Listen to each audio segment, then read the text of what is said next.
जानकी जीवन स्मरण जय जय राम पार्वती पते हर हर महादेव पुंडलीक वरदा हरि विठ्ठल श्री अनंत कोटी ब्रह्मांड नायक राजाधिराज सच्चिदानंद सद्गुरु श्री ब्रह्मचैतन्य महाराज की जय. श्री महाराजांच्या सेवेमध्ये आपण ब्रह्मपावन निरूपण हा समास उजळणी स्वरूपात पाहतोय. समर्थांनी या समासामध्ये काही गोष्टी स्पष्ट केल्या. ते म्हणजे भगवंताबद्दलचं ज्ञान सद्गुरूंकडून ऐकावं लागतं. आधी श्रवण भक्ती होणं अत्यंत गरजेचं आहे आणि ते श्रवण होण्यासाठी त्या सद्गुरूंपायी दृढ विश्वास पाहिजे, अनन्यता पाहिजे. ऐक सच्शिष्याचे लक्षण सद्गुरू वचनी विश्वास पूर्ण. सद्गुरू वचन सोडल्यास इतर कोणत्याही ठिकाणी विश्वास नसणं किंवा केवळ सद्गुरू वचनावरती विश्वास असणं या लक्षणांनी शिष्य युक्त पाहिजे. तरी ते कोणेपरी साधावे ते म्हणजे आत्मस्वरूप. तेची बोलिले स्वभावे अध्यात्मश्रवणे पावावे परब्रह्म ते. सद्गुरू परब्रह्माबद्दल म्हणजेच ब्रह्मज्ञानाबद्दलचाच उपदेश करतात आणि तो उपनिषदात्मक असतो, वेदोक्त असतो, वेदांताला धरून असतो, शास्त्रांना धरून असतो. हे पण आपण पाहिलं. त्याचं उदाहरणच कालच्या निरूपणात आलं. माझे शरीर ऐसे म्हणतो तरी तो जाण देहा वेगळाची तो, मन माझे ऐसे जाणतो तरी तो मनची नव्हे. जाणतो म्हणतात समर्थ बरं का. सगळीकडं आपल्याला जाणणं घडतं, पण आपण इंद्रियांमध्ये अडकून इंद्रियांना सत्यत्व देतो. जाणणारा इंद्रियांच्या मागे लपून राहतो. हरिपाठामध्ये इंद्रिया सवडी लपू नको असं माऊली जे म्हणतात, तोच बोध समर्थ या ओव्यांमधून सांगतायत. म्हणजे मागे इंद्रियांच्या तू आहेस, आता तो लपून राहू नकोस, प्रगट हो. याचाच अर्थ त्या जाणीवेमध्ये आपण गेलं पाहिजे की आपण आत्मा आहे. या ज्या ओव्या समर्थांनी सांगितलेल्या आहेत या अध्यात्म श्रवणाच्या ओव्या आहेत. म्हणजे या पद्धतीचं श्रवण सद्गुरूंकडनं घडणं आवश्यक आहे.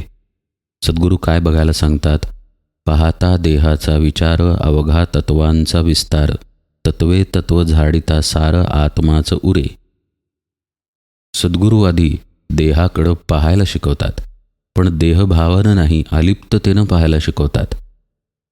आपण व्यवहारात बघा, जर कोणाच्या घरी कोणी वारला असेल आणि आपण समाचाराला गेलो तर आपण तितके रडत नसतो जितके ते आप्तेष्ट रडत असतात.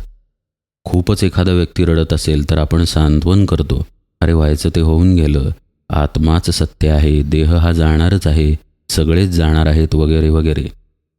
पण तोच प्रसंग आपल्यावरती ओढवला की ते जसे दुःख करत असतात तसंच आपणही दुःख करायला लागतो. म्हणजे आपण समाचाराला परक्याकडे गेलो की परकी गोष्ट परकेपणानंच आपण पाहत असतो. या देहाकडं मात्र आपण असं परकेपणानं पाहत नाही. पहिली गोष्ट म्हणजे सद्गुरू देहाकडे परकेपणानं पाहायला शिकवतात. हा तू नाही आहेस ना, मग याच्याकडे आधी परकेपणानं पहा. आपण काय करतो? या देहाला चिकटून सगळी कर्म करत राहतो. कर्म देहाच्या मार्फत होतात ही गोष्ट खरी आहे, पण तिथे आपण देहाला चिकटलेलंच असलं पाहिजे असा काही नियम नाही. संपूर्ण भगवद्गीता याच्यावरती भगवंतांनी सांगितली आहे की तू युद्ध करत नाहीस अर्जुना, मी ते करत आहे. तुझा देह इथं निमित्त मात्र आहे. पण अशा पद्धतीनं आपण जगायला जर गेलो तर आपल्याला अडचण येते. ती अडचण अशासाठी येते कारण आपण देह तादात्म्यतेच्या सवयीमध्ये आहे.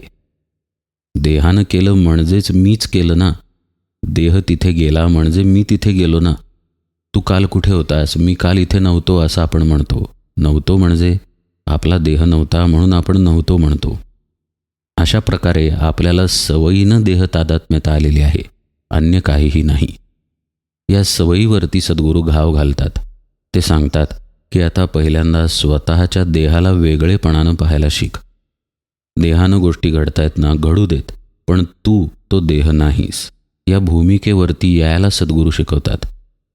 जर आपण शांत मांडी घालून बसलो आणि 1 मिनिट जरी विचार केला की देहामध्ये अशा अनंत गोष्टी आहेत ज्या आपल्या कर्तृत्वानं चाललेल्या नाहीत.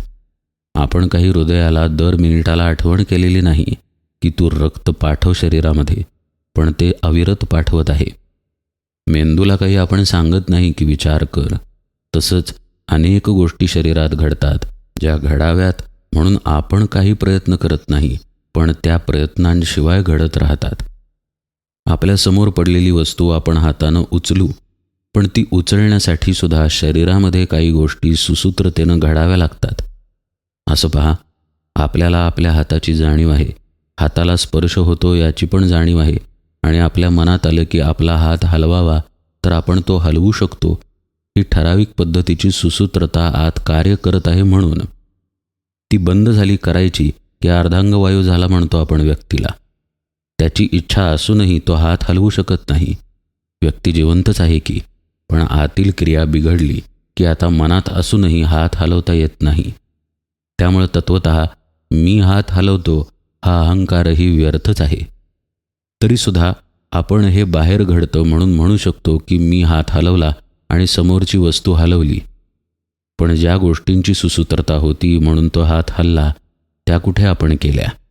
त्या आपल्या नकळत आतमध्ये सुरूच आहेत, अगदी अखंडपणे सुरू आहेत. आणि ज्या त्या गोष्टी त्या त्या ठिकाणी जशा असायला पाहिजे तशाच आहेत. शास्त्रज्ञसुद्धा म्हणतात की रक्ताचीच पेशी, पण ती ज्या भागामध्ये शरीराच्या आहे त्या भागामध्ये ती त्या भागाला अनुकूल असं कार्य करते. आणि हे तिला कुणी शिकवलं हे अजून शास्त्रालाही कळलेलं नाही. एक खूप मोठे हृदयविकार तज्ज्ञ, अनेक ऑपरेशन्स केलेली, परदेशामध्ये देशामध्ये, त्यांच्या मुलाखतीत ते म्हणाले की हे दुरुस्त कसं होतं ते आम्हाला माहीत नाही. आम्ही फक्त चामडं शिवायचं काम करतो. शिवल्यानंतर ते कसं पूर्ववत होतं हे आम्हालाही काहीही कळत नाही. इतकं प्रांजळपणे आजही व्यक्ती म्हणू शकते जर खोलवर विचार केला तर. आपल्या संतांनी याहून वेगळं काही सांगितलेलं नाही. सद्गुरू देहाकडं पाहायला शिकवतात, म्हणजे तुझ्या सत्तेनं तो चाललेलाच नाही आहे हे आधी पाहायला शिकवतात.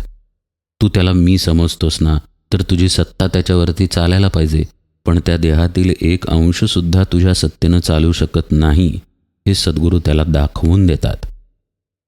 मूल तत्त्वज्ञान असं सांगतं मागच्या ओवीतलं की आपण माझा देह म्हणतो, माझं मन म्हणतो, म्हणजे मन म्हणजे मी नाही, देह म्हणजे मी नाही. पण इथं सद्गुरू त्याहूनही पुढं जाऊन सांगतात की देहसुद्धा तुझा जरी म्हटलास तरी तो तुझा नाही. इथं तुझं असं काहीही नाही, कशावरही तुझी सत्ता नाही. तू ज्याला तू म्हणून समजतोस मीपणानं, त्या मीची सत्ता कुठेही चालत नाही. मग चालू तर आहे देह, सृष्टी तर आपल्याला चलनवलन करताना दिसते. मग ती कशाच्या सत्तेनं चालते? तर ती ब्रह्माच्या सत्तेनं चालते. मग सद्गुरू सांगतात की ते ब्रह्म तू आहेस. तू म्हणजे या देहात अडकलेली एक नावाची, गावाची, आडनावाची ओळख असलेली व्यक्ती नाही. तुझी ओळख ही नावरूपांच्या अतीत आहे. परब्रह्म सत्ता जी चराचरात नांदून आहे तीच तू आहेस. हा खरं म्हणजे देहाचा विचार आहे. नेमकं शिष्य काय श्रवण करतो सद्गुरूंच्या पायी जाऊन ते समर्थ आपल्याला शिकवत आहेत. आता आपण पाहिलं की सद्गुरू आपल्या देहाकडंच परकेपणानं पाहायला शिकवतात. पण हे जे परकेपण आहे ते एकदम येणार कसं? त्यासाठी देहाचं स्वरूप समजून घ्यायला पाहिजे. मग काय आहे ते? तर तो तत्वांचा विस्तार आहे हे समर्थ स्पष्ट करतायत. अवघा तत्वांचा विस्तार. आता आपली देह ही संकल्पना आणखी व्यापक करूया बरं का. समोर आपल्या एखादी वस्तू आहे, समजा टेबल आहे, तर टेबल हा त्या टेबलाचा देह आहे. काय त्याला 4 पाय असतील, त्याच्यावरती सागवान असेल किंवा प्लॅस्टिक असेल किंवा काच असेल, जो काही त्याचा आकार आहे तो त्या टेबलाचा देह आहे. आपलं घर आपल्या डोळ्यांना दिसतंय, घराचाही एक घर म्हणून देह आहे. तसंच या संपूर्ण पृथ्वीचा एक पृथ्वी म्हणून देह आहे. आणि ही पृथ्वी ज्या ब्रह्मांडात आहे त्या ब्रह्मांडाचाही एक ब्रह्मांड म्हणून देह आहे.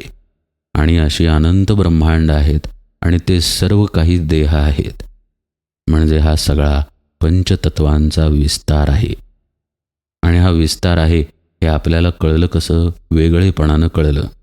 समोरचं टेबल जसं आपण वेगळेपणानं पाहिलं, आपल्या देहाकडं जसं आपण वेगळेपणानं पाहिलं, तसंच आपण आपल्या घराकडं, पृथ्वीकडं, ब्रह्मांडाकडं जर वेगळेपणानं पाहिलं तर तत्वांचा विस्तार आहे हे कळून येईल. असं पहा, आपल्यासमोर गुलाबाचं फूल आहे आणि त्याला असं समजूया की 25-30 पाकळ्या आहेत. त्या पाकळ्या आहेत हे गुलाबाचं फूल जाणून नाही, आपण जाणून आहे, कारण आपण त्याला वेगळेपणानं पाहतोय. गुलाबाच्या फुलाजवळ आपण फूल आहोत एवढीच जाणीव आहे, जशी आपल्याजवळ आपण आहोत एवढी जाणीव आहे. तत्वांची जाणीव काही आपल्याला नाही. जर अभ्यासाला गेलो आपण आपल्याच आत स्वतःला, तर लक्षात येईल की आपली हाडं म्हणजे पृथ्वी तत्व असेल किंवा रक्त म्हणजे तिथे जलतत्व असेल वगैरे वगैरे, तर पंचतत्वांचा विस्तार आपल्याही देहात आपल्याला कळून येईल. म्हणजे पाहता देहाचा विचार, अवघा तत्वांचा विस्तार, हे सगळं वेगळेपणानं जर आपण पाहिलं तर आपल्याला कळेल. हे सद्गुरू शिष्याला शिकवतात. आता थोडं आणखी सूक्ष्म जाऊन पाहूया. आता समोरच्या टेबलाला आपण वेगळेपणानं केव्हा पाहू शकणार? जेव्हा आपण स्वतः टेबल नाही तेव्हा पाहू शकणार. तसंच आपल्या देहाच्या बाहेर जाऊन आपण आपल्या देहाला वेगळेपणानं पाहू शकणार. फोटो काढू देहाचा आणि मग देहाला वेगळेपणानं पाहू, किंवा कल्पनेनं बाहेर जाऊन स्वतःला वेगळेपणानं पाहू. तीच गोष्ट ब्रह्मांडांच्या बाबत आहे. ब्रह्मांडांच्या बाहेर गेलो किंवा कल्पना केली की बाहेर आहे, तर आपण ब्रह्मांडाला वेगळेपणानं पाहू शकणार. याचाच अर्थ असा की कुठेतरी वेगळेपण लागतं आणि ते वेगळेपण स्थिर लागतं, तर आपण समोरची गोष्ट पाहू शकतो, त्याचा विचार करू शकतो आणि त्याचा विस्तार शोधू शकतो. समर्थ म्हणतायत, सद्गुरू नेमकं हेच शिकवतात की तू आधी स्थिर हो आणि मग स्वतःकडं साक्षीत्वानं पहा. मग आता स्थिर कुठं व्हायचं? तर आपल्या स्वरूपाच्या ठिकाणी व्हायचं. जर आपण हलत आहे तरीही आपण वस्तूला पाहू शकत नाही.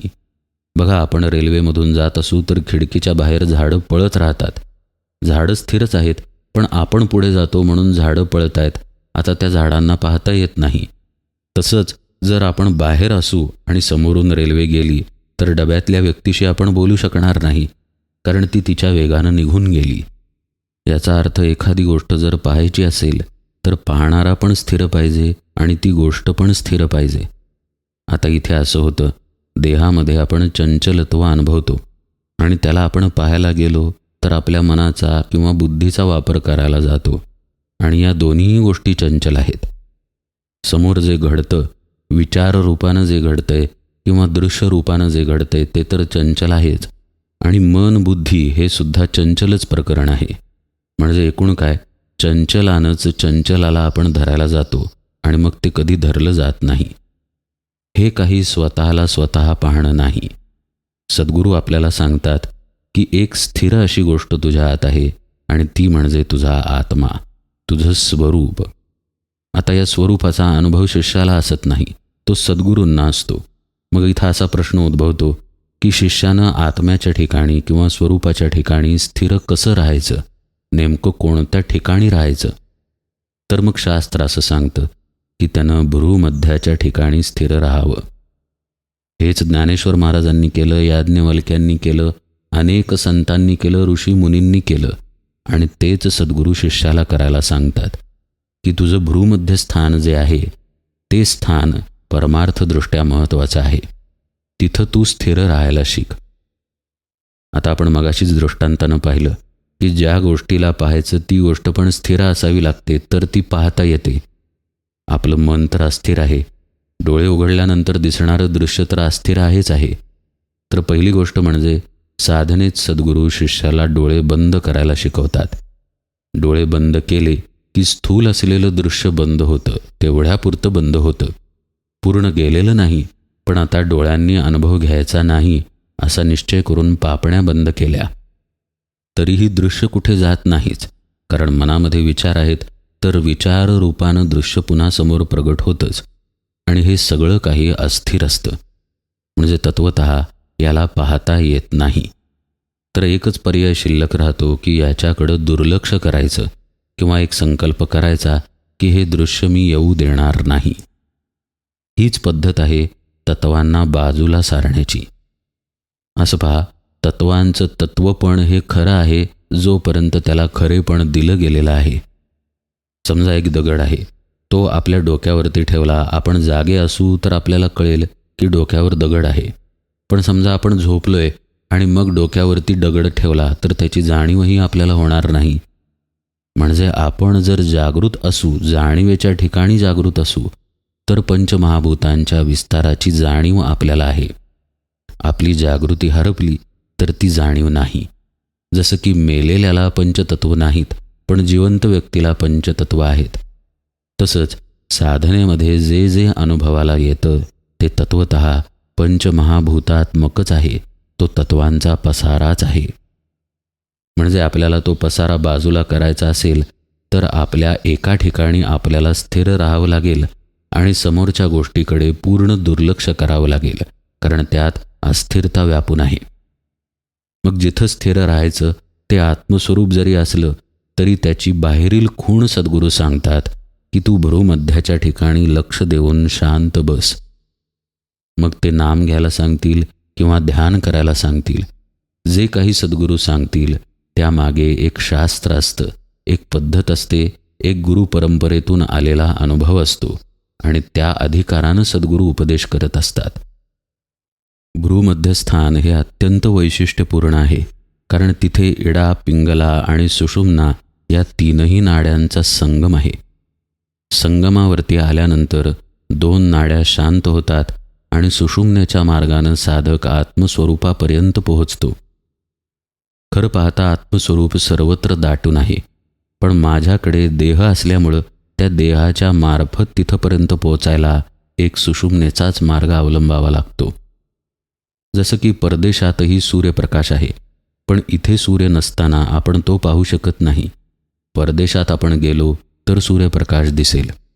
परदेशात हवा पण आहे, झाड पण आहे, तिथे गेल्यानंतर तिथला अनुभव येतो. इथेही हवा आहे, इथे असू तर इथल्या हवेचा अनुभव येतो.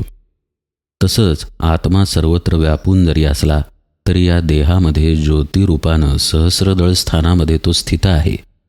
तिथे जाण्यासाठी सुषुम्नेचा मार्ग अवलंबावा लागतो. तो सुषुम्नेचा मार्ग भ्रूमध्यस्थानातूनच अवलंबता येतो. म्हणून सद्गुरू भ्रूमध्याला महत्त्व देऊन तिथे स्थिर राहायला शिकवतात.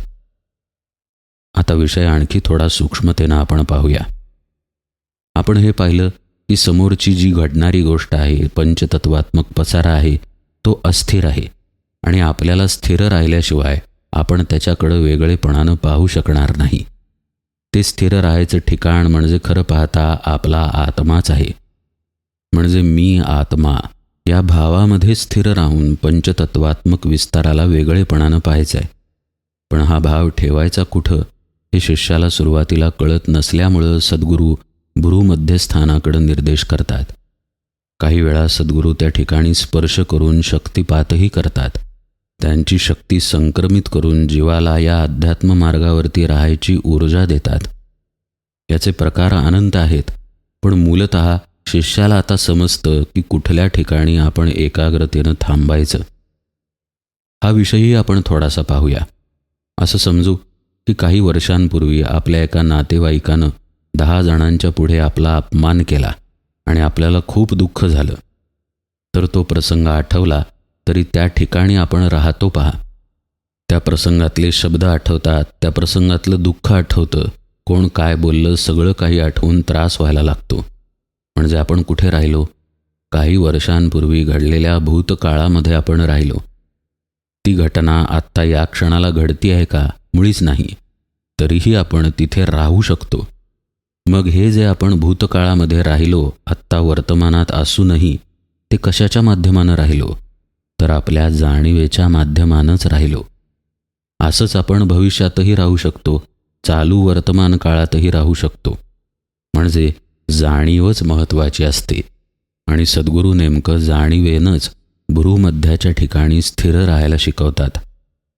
असं स्थिर राहायला लागला साधक की आपोआप त्याच्या लक्षात येतं की अस्थिर असलेल्या तत्वांचा पसारा निश्चितपणे बाजूला करता येतो. आता इथे तत्व म्हणजे स्थूलतेनं पाहायचं नाही बरं का, पृथ्वी, आप, तेज, वायू, आकाश वगैरे वगैरे. नाहीतर कुणी म्हणेल की डोळे बंद केल्यानंतर कुठे जल दिसतंय बाजूला करायला, कुठे वायू दिसतोय बाजूला करायला. तर असा याचा अर्थ नाही. इथे तत्वांचा जो विस्तार आहे तो म्हणजे चित्तवृत्तींचा विस्तार. मनामध्ये येणारे विचार, संकल्प, विकल्प हा तो तत्वात्मक विस्तार आहे. या चित्तवृत्तींच्या शास्त्रात जर आपण खोलवर उतरलो तर लक्षात येईल की या चित्तामध्ये सुद्धा पंचमहाभूते आहेत, मनामध्ये सुद्धा पंचमहाभूते आहेत. त्यामुळं पंचमहाभूतांशिवाय चित्तवृत्तींची किंवा मनाची संकल्पविकल्पांची हालचाल शक्य नाही. अशा या तत्वांच्या विस्ताराला साधक वेगळेपणानं पाहायला शिकतो आणि वेगळेपणानं पाहिल्यानंतर आपोआपच ती बाजूला करता येतात हेही साधकाच्या लक्षात येतं. आणि यालाच समर्थ म्हणतात, तत्वे तत्व झाडिता सार आत्माच उरे. तत्वानी तत्वांचा निराश करायचा असं समर्थ म्हणतात. हाही विषय आपण सूक्ष्मतेनं पाहूया. आपण स्थिरतेनं भ्रूमध्याच्या ठिकाणी थांबलो खरं, पण जो थांबलेला आहे तो कोण आहे? तो साक्षी असतो आणि तो सुद्धा जाणीव रूपानं थांबलेला असतो. तो जो थांबलेला आहे तो मूलतः पूर्ण ब्रह्म जरी असला तरी जेव्हा तो साक्षीत्व ठेवतो समोर घडणाऱ्या विस्ताराचं, तेव्हा तो ब्रह्म नसून केवळ साक्षी असतो. आणि जेव्हा साक्षी आहे तेव्हा तिथेही पंचमहाभूतांचा विस्तार आहे. त्यामुळं तत्वच तत्वाला पाहतं आणि तत्वच तत्वाचा निराश करतं, अशी ही साधनेत घडणारी सूक्ष्म गोष्ट आहे. पाहणारा जो आहे तो विस्ताराला वेगळेपणानं पाहू शकत असल्यामुळं तो त्याला बाजूलाही करू शकतो. पण एकदा विस्तार बाजूला गेला की तिथे मग लक्ष द्यायला, विचार करायला काहीही राहत नाही. तत्वानी तत्वाचा झाडा केल्यानंतर काय उरणार? जसं आपण केर काढायला केरसुणी वापरली, पण केर काढून झाल्यानंतर केरसुणीचा काय उपयोग? मग ती कोपऱ्यात उभी राहिली. तसंच तत्वानी तत्वाचा झाडा झाल्यानंतर, म्हणजेच साक्षीनं विस्ताराचा नाश केल्यानंतर साक्षीच केवळ तिथं शिल्लक राहतो आणि तो त्याला साक्षीत्व राखायला समोर काही नसल्यामुळं आत्म्यामध्ये विलीन होऊन जातो आणि मग केवळ आत्माच उरतो. म्हणून समर्थ म्हणतात, पाहता देहाचा विचार अवघा तत्वांचा विस्तार, तत्वे तत्व झाडिता सार आत्माच उरे. हे सगळं सद्गुरू शिष्याला सांगतायत बरं का. हे सद्गुरूंकडून होणारं श्रवण आहे आणि या श्रवणामुळं साधक या मार्गावरती दृढ राहतो. आपणही अनुभवून पहा. आता हे ऐकत असताना सुद्धा प्रसंगी आपल्याला शांततेचा अनुभव येतो. ज्या पद्धतीचा हा विषयाचा विस्तार आहे तसं डोळे मिटून आपण आपल्या आत प्रवास करायला लागलो की शांततेकडे हळूहळू पोहोचायला लागतो. अशी ही श्रवणाच्या मार्फत आत जाणारी वाट आहे. म्हणजे अशा पद्धतीचं श्रवण करून शिष्य सद्गुरू मुखातून स्वतःची ओळख करून घ्यायला लागतो की आपला देह म्हणजे काय आहे, नक्की आपण त्याच्यात कुठे आहे, तत्वांचा विस्तार कसा आहे आणि तो कसा बाजूला करता येईल. समजून घेतलं श्रवणामधून तर ती वाट चालता येते. म्हणून समर्थ श्रवणाचं महत्त्व सांगून एकामागून एक या महत्त्वाच्या ओव्या सांगतायत, ज्यामध्ये साधनेचं सार भरलेलं आहे. या पुढील ओव्या आता उजळणीमध्ये आपण यथावकाश पाहू. आज निरूपण सेवेला इथेच विराम देतो. जानकी जीवन स्मरण. जय जय राम.